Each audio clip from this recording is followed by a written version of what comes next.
Hello दोस्तों, आज हम पढ़ेंगे प्रत्यक्षवाद यानी पॉजिटिविज्म अगस्त कॉम्टे। दोस्तों, हम सब रोज़मर्रा की ज़िंदगी में बहुत से सवाल पूछते हैं। बारिश क्यों होती है? बीमारी क्यों होती है? समाज में अपराध क्यों बढ़ते हैं? लेकिन क्या इन सवालों का जवाब हमें धर्म और अंधविश्वास से लेना चाहिए या फिर प्रमाण और विज्ञान से? यही सवाल उठाया था फ्रांस के महान विचारक अगस्त कॉम्टे ने। और इसी से जन्म हुआ एक नए विचारक का जिसका नाम है प्रत्यक्षवाद यानी पॉजिटिविज्म। आज हम इस वीडियो में जानेंगे प्रत्यक्षवाद क्या है, कॉम्टे ने इसे क्यों बनाया, इसके चरण, विशेषताएं, फायदे और आलोचनाएं क्या है। भाग वन, अगस्त कॉम्टे कौन थे? अगस्त कॉम्टे का जन्म 1798 में फ्रांस में हुआ। उन्हें समाजशास्त्र का जनक कहा जाता है। उनका मानना था कि जैसे प्रकृति विज्ञान, गणित, भौतिकी, रसायन शास्त्र सब प्रमाण और अनुभव पर आधारित है, वैसे ही हमें समाज को भी वैज्ञानिक ढंग से समझना चाहिए।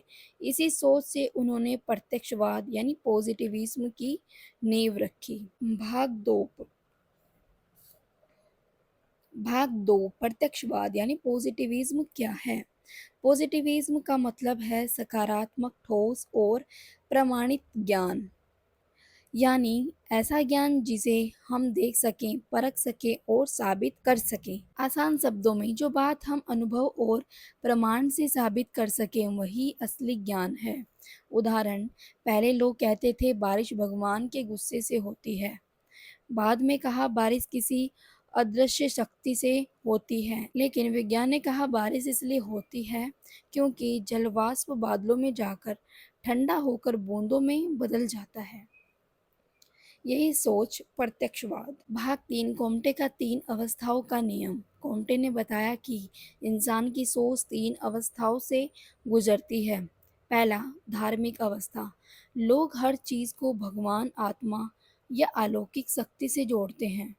उदाहरण, बीमारी क्यों हुई? भगवान नाराज हो गए। दूसरा, आध्यात्मिक अवस्था।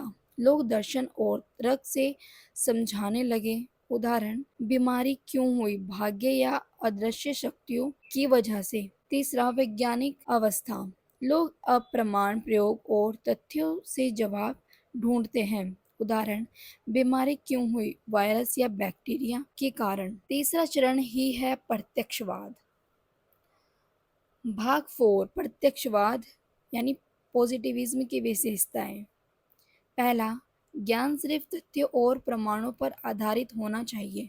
दूसरा, अवलोकन और प्रयोग सबसे जरूरी है।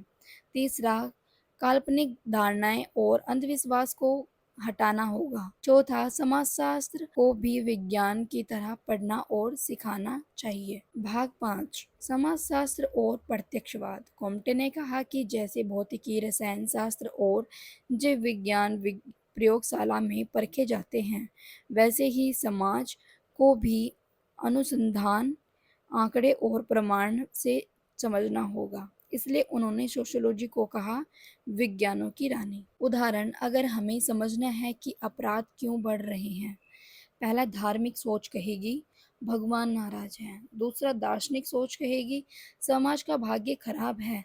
तीसरा, लेकिन प्रत्यक्षवाद कहेगा जनसंख्या बढ़ी है, बेरोजगारी है, कानून कमजोर है, इसे आंकड़ों और शोध से साबित किया जा सकता है। छठा, प्रत्यक्षवाद के फायदे। समाज को सामने का नया विज्ञान तरीका दिया। अंधविश्वास और कल्पनाओं से समाज को बाहर निकाला। वैज्ञानिक सोच और तरक्की दृष्टिकोण को बढ़ावा मिला। समाजशास्त्र को एक अलग और मजबूत पहचान मिली। सातवां, प्रत्यक्षवाद की आलोचनाएं। हर चीज को सिर्फ विज्ञान से नहीं समझा जा सकता। भावनाएं, नैतिकता और मूल्य प्रयोगशाला में नहीं मापे जा सकते। कई बार सामाजिक समस्याएं इतनी जटिल होती हैं कि सिर्फ तथ्यों काफी नहीं होती। निष्कर्ष, प्रत्यक्षवाद ने यह सिखाया है कि असली ज्ञान वही है जिसे प्रमाण और अनुभव से साबित किया जा सके। कॉम्टे ने इसी सोच से समाजशास्त्र को एक वैज्ञानिक रूप दिया। आज भी समाजशास्त्र और सामाजिक शोध में प्रत्यक्षवाद की सोच का उपयोग होता है। समापन तो दोस्तों यही था अगस्त कोम्टे का प्रत्यक्षवाद। पॉजिटिविज्म यानी असली ज्ञान वही है जो देखा जा सके, परखा जा सके और साबित किया जा सके। कोम्टे ने इस विचार को समाजशास्त्र को एक नई पहचान दी और यही कारण है कि उन्हें आज भी समाजशास्त्र का जनक कहा जाता है। तो अगर आपको मेरी वीडियो अच्छी लगी तो लाइक करें, कमेंट करें एंड सब्सक्राइब करें मेरे चैनल को। Bye bye and take care. तो मिलते हैं नेक्स्ट वीडियो में एक नए टॉपिक।